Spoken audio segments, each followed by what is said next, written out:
am working for Growcom, the peak body for horticulture, and at the moment we have some pretty significant headwinds as far as labour is concerned. We just can't get enough. We need people to, step out of their comfort zones, people that might never have thought about working in this industry before, to give it a crack. I thought I would take the opportunity to tell a real story from grassroots level on behalf of industry. I am gearing up at the moment to head out to Stanthorpe to essentially work as a farmhand for a week. This is the first step, so I will be swapping the work attire for the work wear.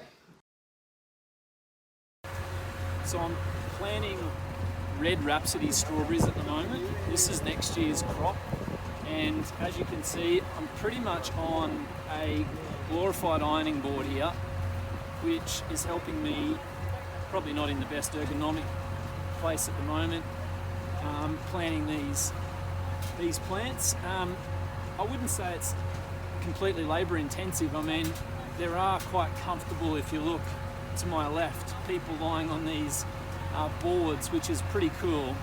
Really takes the stress out of replanting when you're at the height that this is. I guess the trick for me, or the biggest issue, is just keeping up with the machine at the moment and making sure that those roots are going down into the earth. As I drop one just there, just making sure that I can keep up. It's pretty cool work.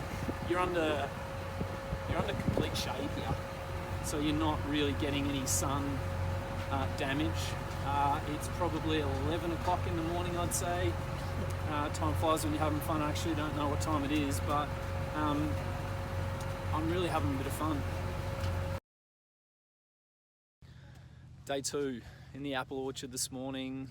All I'm doing is thinning work. So if you just get a good maybe close up here, all I'm doing is I am pulling these mini apples.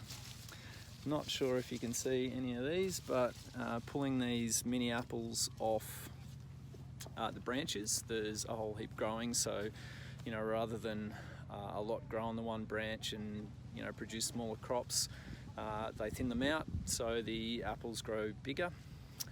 So just heading down this road, doing everything sort of from head height under, and then on the way back up I'll grab a ladder and do everything from the top down. I'm not sure if you can get a bird's eye view of this, but the day's meant to be horrible, and I mean they're pretty optimum conditions for work. The sun's just come out, there is cloud cover, it is an absolutely stunning morning, to be honest with you. There's a fresh breeze blowing. I really couldn't imagine better work conditions. I'm outside.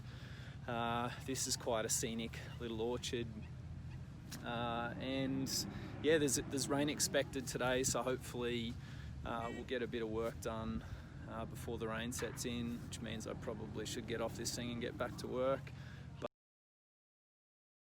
Day 3, I am out at Queensland's largest Asian vegetable growers, Britasha Farms, and I'm planting some pak choi this morning, and all of this is hydroponically grown, which means that none of these plants touch the soil. It's all of the nutrients in the water are fed through these NFTs here, which make for a really efficient growing process. This is the first cab off the rank. They come through, and all of these seedlings are produced internally here.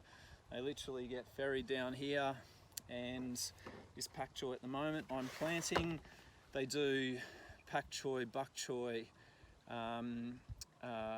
choy sum, spinach, baby cos, and I've just had a look at the quality of the plants this morning. It's really good. The quality of what you're getting in the shops at the moment is fantastic, if it's coming out of here anyway. As far as the work's concerned, I'm as slow as an old wet week with this, but I can see how you get into a really consistent routine. It's not overly stressful. I mean, you'd be on your feet, but you know, it's pretty easy work.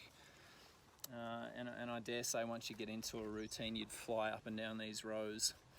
But I got a bit of work to do, so I better run and stop video and start planning.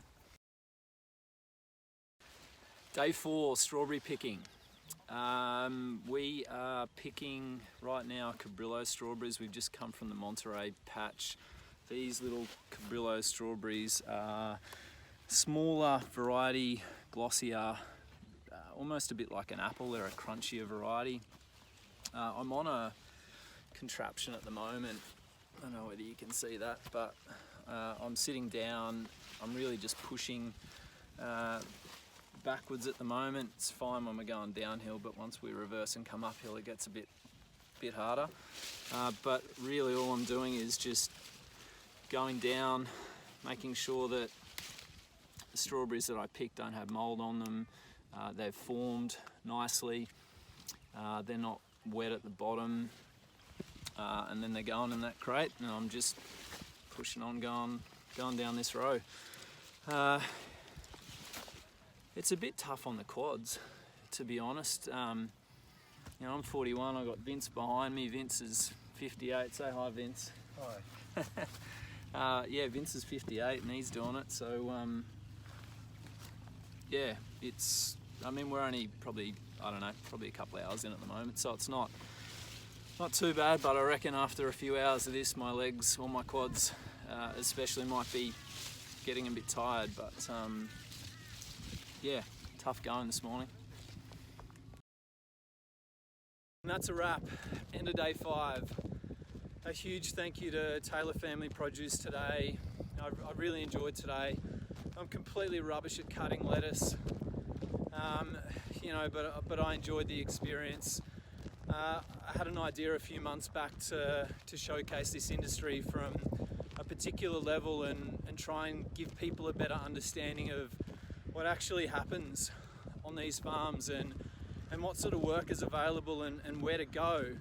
Hopefully I've done that. Hopefully, you know, you can see what sort of work is available. There's plenty of work. There's entry-level positions today, like in the planting team. You know, there's strawberry pickers, there's planters, there's, you know, all these sorts of positions exist. And you know, if you're a young person thinking of a career in agriculture, there is opportunity. If you're a uni student that, you know, is twiddling their thumbs during the uni holidays wanting to earn an extra dollar, there are opportunities. You're a displaced worker through COVID and want to work, want to be out here, there are opportunities. And just look around. This has been my workplace for the last week. Ultimately what I want to try and do is appeal to people both young and old to give it a go. If you're a uni student that is on holidays and you want to earn a bit of extra cash prior to Christmas, go and work on a farm. If you are someone that gets, like me, 4 weeks of annual leave a year and you want to take a couple of weeks out as a mental health break, you want to go and connect with country, you want to go and connect with food, you want to go and see regional Queensland because we can't go too far at the moment, then go and work on a farm. I mean, at the end of the day, Queensland is you know, Australia's premier state for fruit and vegetable. We supply over a third of the nation's produce. We have about 2,800 growers and employ about 25,000 people in this industry. So this really is the backbone of the country.